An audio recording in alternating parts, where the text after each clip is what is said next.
तुम्ही कधी एखादा चित्रपट आवाजाविना पाहिलाय का? विचार करा, बाहुबली सारख्या चित्रपटात फक्त कलाकारांचाच आवाज असेल आणि बाकी कोणताच साऊंड इफेक्ट नसेल तर? उदाहरणार्थ, त्या चित्रपटात घोड्यांच्या टापा, लढाई दरम्यान तलवारींचा आवाज किंवा मग पावसाचा आवाजच नसेल तरी सुद्धा तो चित्रपट तेवढाच रोमांचक असेल का? नाही ना. साऊंड इफेक्ट शिवाय कोणताही चित्रपट अपूर्णच वाटेल.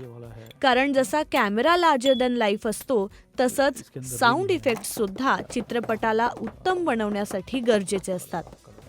हे आवाज उभे करणाऱ्या कलाकारांना फोली आर्टिस्ट म्हणतात.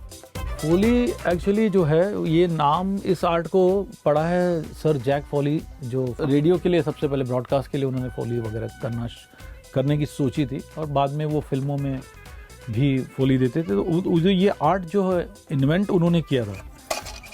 आपण रोजच्या आयुष्यात वापरत असलेल्या वस्तूंचा उपयोग करून फोली आर्टिस्ट चित्रपटांना साऊंड इफेक्ट्स देतात.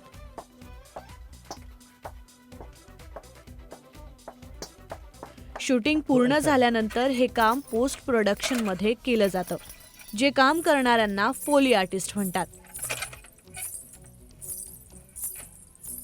ये हमने स्पेशली बनाया है, ये वुडन क्रीक के लिए है. फिल्मी जगतातील एक लोकप्रिय आर्टिस्ट करण अर्जुन सिंग लहानपणापासूनच विविध भाषांमधील चित्रपटांसाठी फोली आर्टिस्ट म्हणून काम करतात. तो इस पे मारते हैं हम लोग.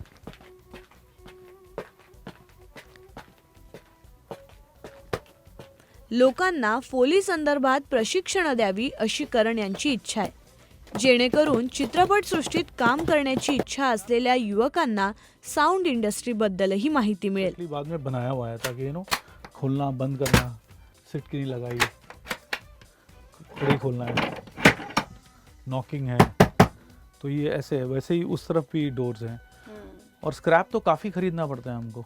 कभी लैच ख़राब हो तो हम लोग फेंकते नहीं. कुछ भी चीज़ ख़राब होती है तो सब सीधा फोली स्टूडियो में ले आता है, क्योंकि यहाँ पे उसका यूज़ होता है. यूजुअली जितने फोली आर्टिस्ट बने हैं ना, ये सारे लोग बेसिकली साउंड से ही कनेक्टेड थे. कोई असिस्टेंट साउंड रिकॉर्डिस्ट था, कोई बूम मैन था, कोई रिकॉर्डिस्ट था. उसके अंदर इंटरेस्ट जागा. फिर इनिशियली कैसे करते हैं तो किसी एक ने बताया, तो दूसरे से सीखा, तीसरे, और कर करके ही लोगों ने सीखा. क्योंकि इसका कोई इंस्टीट्यूशन नहीं है, अभी तक नहीं है, जिसमें आप पर्टिकुलर आपको फोली कैसे करते हैं वो सिखाया जाए.